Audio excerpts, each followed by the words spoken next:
Every participant leaves this call more informed, more confident, and more empowered, ready to provide better quality services with fewer complaints to our beneficiaries. I would like to inform you all that we will have a tea break at 12 p.m. Our first session is on claim management, focusing on claim processing, claim settlement, and transaction management system 2.0. I would like to request the speakers for session 1 to kindly take the stage and begin the session. Thank you so much, ma'am. So, good morning everyone, good morning all of you. We are here to discuss about the clinical and financial pillar of our scheme, which is claim management, जिसमें हम आपको claim processing और उसके बाद further payments के बारे में बताएंगे. तो let's start with objectives. तो हम समझेंगे, हम जानेंगे कि claim processing क्या है. तो क्लेम प्रोसेसिंग के लिए क्यों हमें विदिन टैग क्लेम सबमिट करना जरूरी है, क्यों हमारा एचबीपी एसटीजी सारी गाइडलाइंस को फॉलो करना जरूरी है, एसएचए और आयुष्मान कैसे फ्रॉड प्रिवेंशन के लिए सजा के लिए क्या क्या प्रोसीजर्स क्या क्या प्रोटोकॉल्स फॉलो करता है, ये सब हम अभी जानेंगे. ये हमारे ऑब्जेक्टिव्स थे. तो और इन सब चीजों को जानने से फायदा क्या होगा, क्या मोटिव है इनको जानने का. इससे फायदा ये होगा कि हम आपके क्लेम सेटलमेंट को सही तरीके से सही समय पर कर पाएंगे. तो स्टार्ट करते हैं क्लेम प्रोसेसिंग के फ्लो से. जैसा आप देख सकते हैं कि पेशेंट आया, पेशेंट रजिस्टर्ड हुआ, फिर आपके पास ऑप्शन है, आप प्री ऑथ इनिशिएट करेंगे, आप इन्वेस्टमेंट लेंगे, और अगर पीपीडी ने कोई क्वेरी करी तो आप उस क्वेरी का रिप्लाई करेंगे. सेम पीपीडी के पास जब केस जाएगा तो जो डॉक्टर है, पीपीडी प्रोसेसर है, वो उस पर approve query reject as per the requirement उस पर एक्शन लेगा. आई थिंक ये स्लाइड्स आपको शेयर हो जाएंगी, तो आप चाहें तो आप फोकस कर सकते हैं, हम डिस्कशन करते हैं, बाकी आपको स्लाइड शेयर हो जाएगा, फोटो की जरूरत नहीं है. Thank you. सो ये आपका क्लेम सबमिट हो गया, आपने डिस्चार्ज अपडेट कर दिया. अब डिस्चार्ज अपडेट करने के बाद आप विद इन टैग उसको सबमिट करेंगे. विद इन टैग सबमिट करने पर आपका क्लेम डायरेक्टली सीपीडी बकेट में नहीं जा रहा है, डायरेक्टली प्रोसेसिंग के लिए नहीं जा रहा है, वो जा रहा है सीएक्स लेवल पे, क्लेम प्रोसेसिंग लेवल पे, जो क्लेम एग्जीक्यूटिव बकेट है उस पर. वहां से वो फॉरवर्ड होगा, वो फॉरवर्ड होकर सीपीडी बकेट में जाएगा. सीपीडी डॉक्टर के पास, सीपीडी प्रोसेसर के पास भी तीन ऑप्शंस है, अप्रूव, क्वेरी, रिजेक्ट. वो अकॉर्डिंग टू द केस उस पे एक्शन लेगा. अब अप्रूवल के बाद केस कहां जाएगा, तो अप्रूवल के बाद केस जाएगा एसएचओ फॉरवर्ड होगा फॉर फर्दर पेमेंट. अब आप यहां देखेंगे जो अप्रूवल है और फॉरवर्डेड टू एसएचए, उसके बीच में दो तरह के अप्रूवल आते हैं. एक होता है 100% अप्रूवल, जिसमें आपका जो क्लेम अमाउंट है जो आप इनिशिएट करेंगे उसका 100% अमाउंट सीपीडी से अप्रूव होगा. दूसरा होता है पार्शियल अप्रूवल. अब हम आगे देखेंगे. हाँ, तो जो 100% अप्रूवल है, आप यहाँ पर चूंकि आप सब लोग इस योजना से पहले से जुड़े हुए हैं, तो कुछ लोग नए भी ऐड हुए होंगे. तो जब आप लोग सारे क्लेम्स को जो सही प्री ऑथ है वो जनरेट करके सही कोड के साथ सारी गाइडलाइंस को फॉलो करके वन गो में सारे required documents as per HPV provide करते हैं, तो वो उस तरह के केस और विद इन टैग प्रोवाइड करते हैं, उस तरह के केस लायबल होते हैं 100% अप्रूवल के लिए, अमाउंट अप्रूवल के लिए. आपने नोटिस किया होगा एक वर्ड है जो बार-बार यूज किया मैंने 2 से 3 बार, विद इन टैग. तो what is tag? Tag is turn around time. ये इसको फॉलो करना क्यों जरूरी है, क्या होता है? इसको फॉलो करना इसलिए जरूरी है, फॉर एग्जांपल आपके हॉस्पिटल में आपने एक पेशेंट एडमिट किया, सपोज कीजिए एक पेशेंट आया, आपने उसको एडमिट किया, आपने उसको 10 दिन तक उसका पूरा ट्रीटमेंट किया, आपके डॉक्टर्स ने उसका वार्ड में उसका वार्ड राउंड लिया, उसके रूटीन इन्वेस्टिगेशंस हुए, उसके सारे इन्वेस्टिगेशन, सारे चार्ट, उसका सारे डॉक्टर्स नोट्स सब कुछ हुए, आपने सारे डॉक्यूमेंट सब कुछ प्री ऑथ लेवल पे सबमिट किया और डिस्चार्ज अपडेट किया. लेकिन आप टैग मिस कर गए, आप विद इन टैग उस क्लेम को, उस केस को सबमिट करना भूल गए, जो हमने अभी फ्लो में देखा था. अब उस वजह से आपकी जो सारी मेहनत थी वो बेकार हो गई, क्योंकि आपने टैग मिस किया, वो वन गो में रिजेक्ट हो गया. तो इसलिए टैग फॉलो करना जरूरी है. टैग फॉलो करने से फायदा ये होगा कि आपको आपके क्लेम का 100% लायबल अमाउंट पॉसिबिलिटी मिल सकता है. अब आप बोलेंगे कि सर हमने तो सब कुछ किया, आपने जो जो अभी बोला हमने सब किया था, विद इन टैग केस भी लगाया था, लेकिन फिर भी कुछ केसेस में हमारा अमाउंट 100% नहीं आया, किसी में 70 आया, किसी में 60 आया. तो यहाँ क्या हुआ, डिडक्शन हुआ. ये हमारी सेकंड कैटेगरी को बताता है, जो है पार्शियल पेमेंट, जिसके रीजंस और जो क्राइटेरिया है, इनके हम एलिबरेटेड रीजंस और क्राइटेरिया जो है वो हम आगे फर्दर डिस्कस करेंगे नेक्स्ट टाइम. और थर्ड हमारा जो पॉइंट था जो आपने देखा वो टैग वाला था, जिसमें सॉरी रिजेक्शन वाला था, जिसमें हम जिस भी रीजन से, चाहे वो आउट ऑफ टेट हो या डॉक्यूमेंट सबमिशन नहीं हो पा रहा हो, उस वजह से केस रिजेक्ट होता है। तो ये 3 तरह की चीजें हो गई। अब हम इन सब के बाद हम कुछ ऐसे पॉइंट्स को डिस्कस करेंगे जो प्रैक्टिसेस हमको अवॉइड करनी है। आप देख सकते हैं स्क्रीन पे कुछ प्रैक्टिसेस हैं, जैसे मिसमैच पैकेजिंग, रीसबमिशन होता है। अभी हमारे TMS 2.0 में रीसबमिशन का ऑप्शन आया है, तो वो 48 आवर्स के बाद अगर आप कर रहे हैं और आप उसमें जस्टिफिकेशन नहीं दे रहे हैं तो वो क्वेरी में टाइम हमारा जाता है। उसके बाद नॉन बायोड अप्रूवल और लेट नाइट और लेट इवनिंग और नाइट प्रियोर जनरेशन जो चीजें हैं, तो एक नॉन बायोड अप्रूवल है, ये एक बहुत बड़ा कंसर्न है।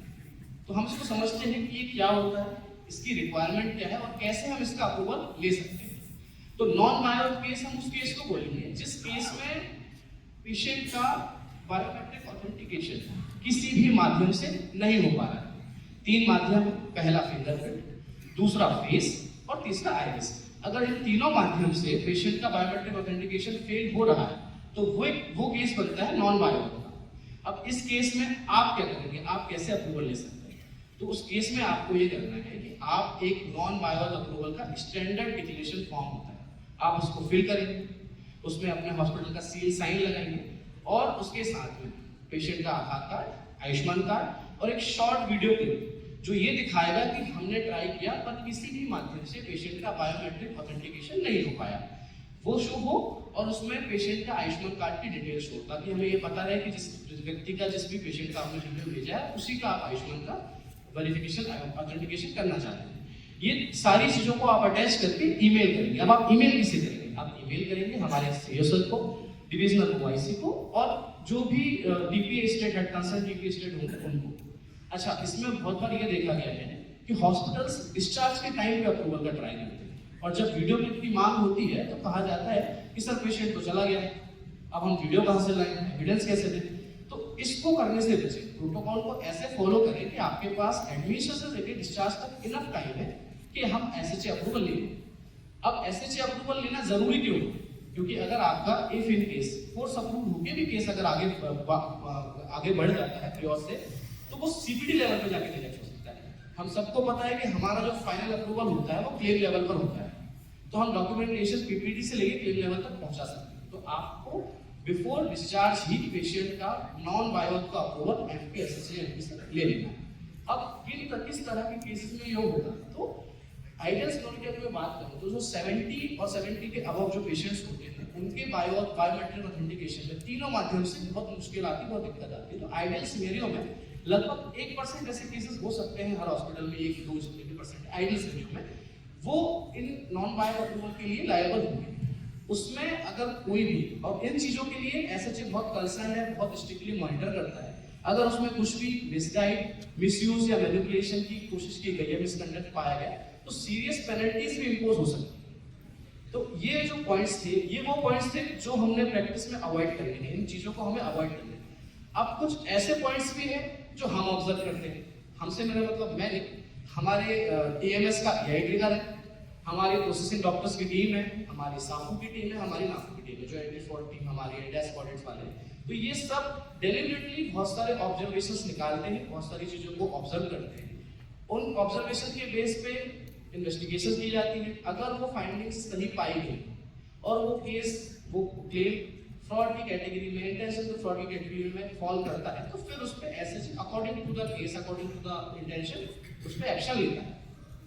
नेक्स्ट, तो आप देख सकते हैं जो हम ऑब्जर्वेशन, कुछ ऑब्जर्वेशन हमने शेयर किए हैं। एडिटेड स्टफ होता है, जियोटैग फोटोज होती हैं, इररिलेवेंट पैथोलॉजी फाइंडिंग्स होती है। आप यहाँ देखेंगे कितने बढ़िया तरीके से एडिट करके डॉक्यूमेंट्स प्रोवाइड किए गए हैं। आप पहले वाले में देखेंगे तो डेट्स का मैनिपुलेशन है, दूसरे में सेम फोटो में 2 अलग अलग जियोटैग। जो तीसरी कैटेगरी बताई गई है वो इसलिए बताई गई है कि बहुत सारे ऐसे केसेस होते हैं जिसमें प्राइमरी प्रोसीजर की नीड थी, प्राइमरी रिप्लेसमेंट की नीड थी, लेकिन डायरेक्टली रिवीजन में होता है। बहुत से केसेस में डायरेक्ट रिवीजन की भी नीड होती है, बट चांसेस बहुत सो ऑन सो है। तो उनका भी बहुत कई बार देखा गया कि हायर पैकेज के चलते सीधा उस पैकेज को लॉक किया जाता है और प्राइमरी प्रोसीजर को छोड़ दिया जाता है। तो ये कुछ वो पॉइंट्स थे जो हमने ऑब्जर्व किए। अब जो हम लास्ट हम स्लाइड में देख रहे थे कि 100% अप्रूवल के क्राइटेरियाज क्या है, पार्शियल पेमेंट के क्राइटेरियाज क्या है, तो वो सारे क्राइटेरियाज को हम अब आगे की स्लाइड्स में डिस्कस करेंगे।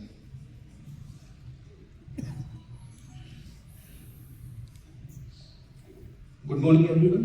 मैं आप सभी के सामने ये बताना चाहूँगा कि आप 100% पेमेंट और पार्शियल पेमेंट और डिडक्शन कैसे होता है। 100% अप्रूवल के लिए आपको सबसे पहले राइट पीरियड कोड सेलेक्ट करना है वहाँ पे, along with all the HPP document जिसको हम बोलते हैं स्टैंडर्ड ट्रीटमेंट गाइडलाइन। उसके अकॉर्डिंग आप कर सकते हैं। सबसे इंपॉर्टेंट चीज जियो टैग फोटोग्राफ्स होनी चाहिए हर दिन की अलग, और साथ में हमें proper ICP notes, OT notes, post and pre op x rays होने चाहिए, अलॉन्ग विथ अगर पेशेंट लामा हो रहा है या रेफर हो रहा है तो लामा समरी, रेफरल समरी ये नेसेसरी होती है। नॉन बायो अप्रूवल ऑलरेडी बता दिया गया है। Follow up claim submission tag, जो क्लेम्स का टैग है वो 7 डेज का है according to NHA guideline. Next, these are the reasons and criteria for partial payments. ICU related direct discharge from ICU जब किया जाता है, या गाउट या अर्थराइटिस के केसेस को, नॉन क्रिटिकल केसेस को आईसीयू में जब दिया जाता है, या एचडीयू से डायरेक्ट डिस्चार्ज किया जाता है, डायग्नोस्टिक्स में हाई एंड रिपोर्ट नहीं दी जाती है, या रॉन्गली सर्जिकल पैकेजेस के साथ उसे क्लब किया जाता है।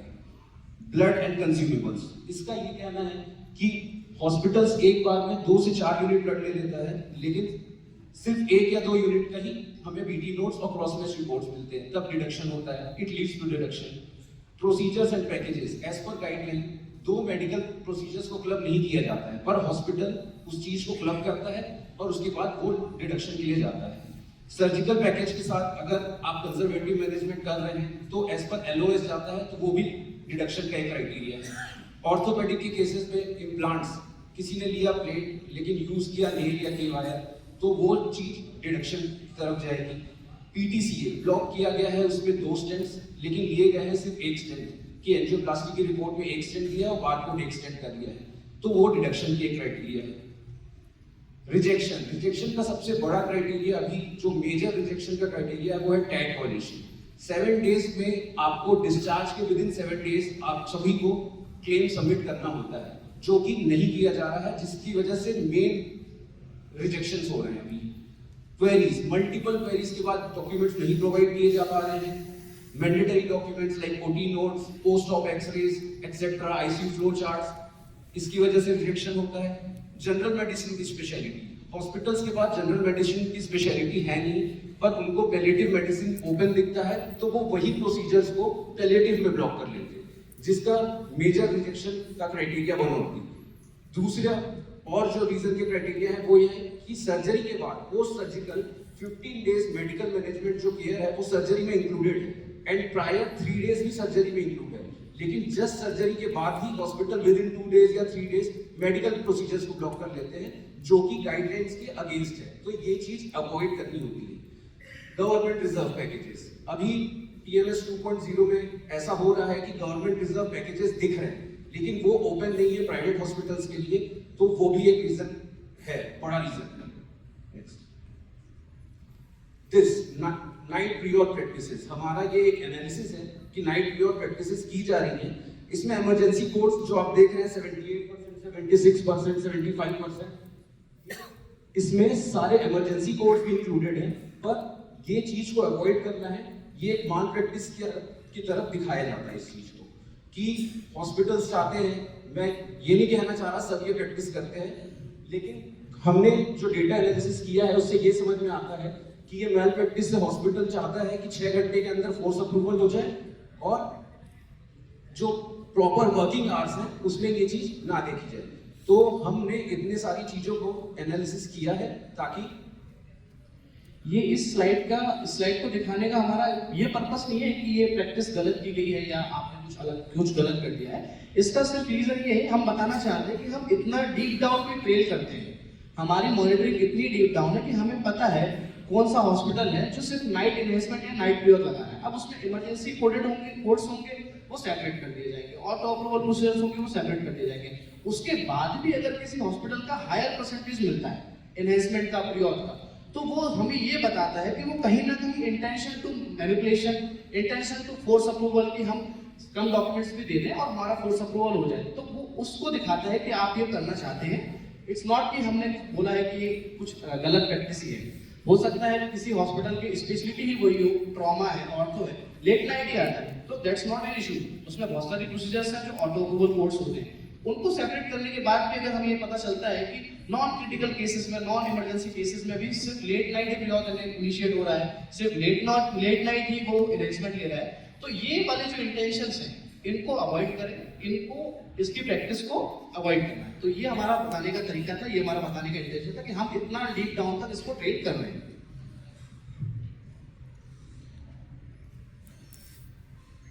जी, इसमें मैं ये बताना चाहूंगा कि डिडक्शन से जो क्राइटेरिया है, एक और क्राइटेरिया है डेथ एंड लामा डामा।